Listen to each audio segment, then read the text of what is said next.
ਅਸੀਂ ਕਰਨ ਜਾ ਰਹੇ ਹਾਂ variation of acceleration amplitude with driving force frequency omega. तो ये भी जिमें असी लास्ट दो आर्टिकल्स किए ने वेलोसिटी और डिसप्लेसमेंट एंपलीट्यूड का, इस तरह ही यदा एक्सलेशन एंपलीट्यूड जोड़ा वा ओदा एक्सप्रैशन साडे कोल हैगा है ये वाला। और ZM की वैल्यू जी तुहाडे कोल हैगी आ √r² plus omega m minus s by omega whole square. तो ये जोड़ा बस असी सिंपली इत्थे लिख लिया। फिर ओमेगा जोड़ा है उन्होंने असी डिनोमीनेटर विच लैके जो जावांगे तो इत्थे इस जगह के उपर जाके डिवाइडेड बाय ओमेगा जोड़ा वा वह बन जूगा, इत्थों कट के इत्थे चले जाएगा। बट क्योंकि असी उन्होंने √ के अंदर लिखना चाहते हैं तो फिर ये जी चीज़ आ वो अंदर स्क्वायर जाके फिर बनूगी। तो इत्थे आ जाऊगा r by omega square plus m minus s by omega the whole square और ओदा स्क्वायर और नाल 1/2। तो बस इत्थे एक चीज़ ये हैगी है भी इत्थे तुसी इत्थे जिहड़ा वा तुहाडा पेगा ब्रैकेट पेगी r बाय ओमेगा जिहड़ा इत्थे तुहाडे कोल आ जाएगा। तो जिवें असी पहले केसिस करते होंदे सी 3 केसिस इहदे विच भी उही करांगे at low frequency at high frequency और जिथे उहदा जिहड़ा एक्सलेशन एंपलीट्यूड है वो मैक्सीमम जिथे हो जाता असी वो देखांगे। तो लो फ्रीकुएंसी जदों हैगी है साडे कोल तां s बाय ओमेगा टर्म जिहड़ी आ एज यूजुअल ये जिहड़ी आ ये डोमीनेट करेगी, ठीक है। और फिर उदों असी जिहड़ा ऑसीलेटर है उन्होंने असी बोलांगे भी ये स्टिफनेस कंट्रोल्ड हैगा है साडे कोल। तो स्मॉल r दे लई देयरफॉर जिहड़ा ZM है वो साडे कोल s बाय ओमेगा हो जाएगा। तो अगर ये सारे दी वैल्यू जिहड़ी है s बाय ओमेगा जिहड़ी है वो हो जाती है ZM दी वैल्यू पूरे दी वैल्यू, तो उस टाइम दे उपर जिवें ही फिर उस टाइम के उपर इत्थे ZM की वैल्यू साडे कोल हो जाएगी s बाय ओमेगा। तो इत्थे असी s बाय ओमेगा लिख देंगे तो इत्थे ओमेगा स्क्वायर बन जाऊगा। तो A0 की वैल्यू आ जाएगी omega square f0 bye s। तो ये जिहड़ी आ ये जदों ओमेगा 0 नूं अप्रोच करता है, ठीक है, ये जिहड़ा एंपलीट्यूड है तुहाडा वो तुहाडा A बन गया। हुण क्योंकि खुद ओमेगा वो 0 नूं अप्रोच कर रहा है तो इसदा मतलब जिहड़ा एंपलीट्यूड है वो भी 0 नूं ही अप्रोच कर रहा है।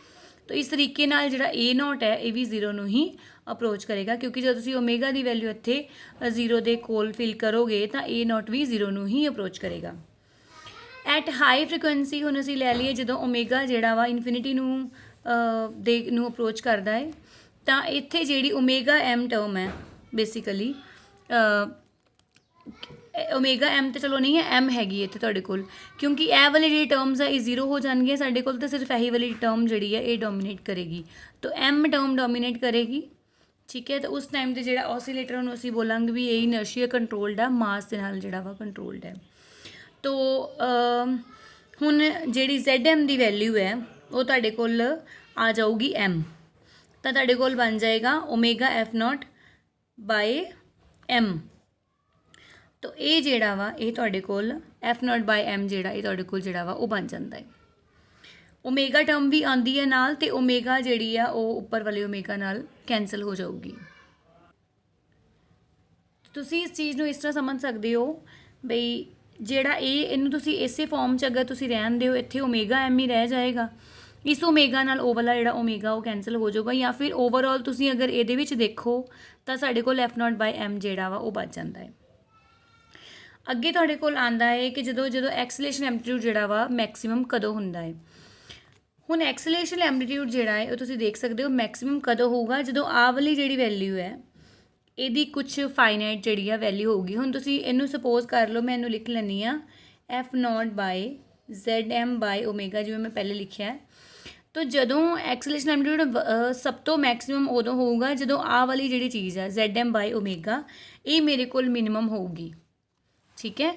तो यही लिखिया होया ओमेगा बाय ZM जदों जिहड़ा है वो मिनिमम होगा या फिर तुसीं कह लो ZM बाय ओमेगा जिहड़ा वा वो मैक्सीमम होगा उदों जिहड़ा एक्सलेशन एंपलीट्यूड जिहड़ा वा वो तुहाडा मैक्सीमम होएगा।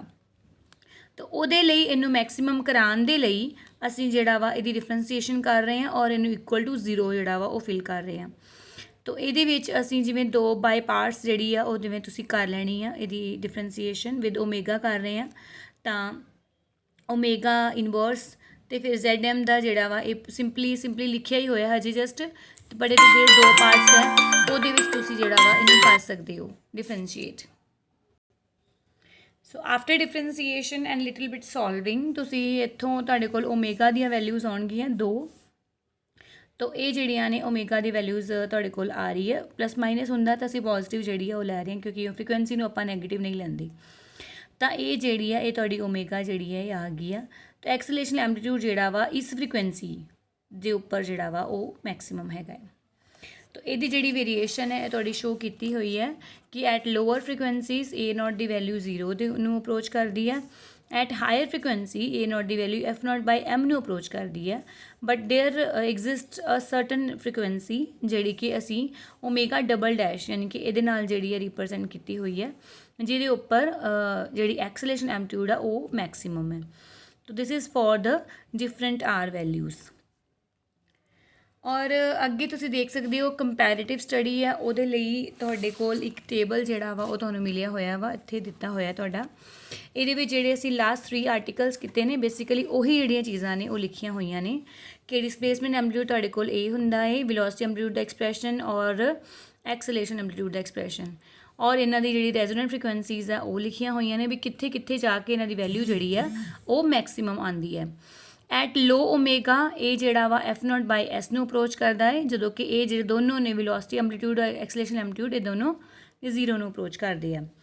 ਔਰ ਐਟ ਹਾਈ ਓਮੇਗਾ ਇਹ ਦੋਨੋਂ 0 ਨੂੰ ਅਪਰੋਚ ਕਰਦੇ ਆ ਔਰ ਇਹ ਜਿਹੜਾ ਹੈ F0/m ਨੂੰ ਅਪਰੋਚ ਕਰਦਾ ਹੈ।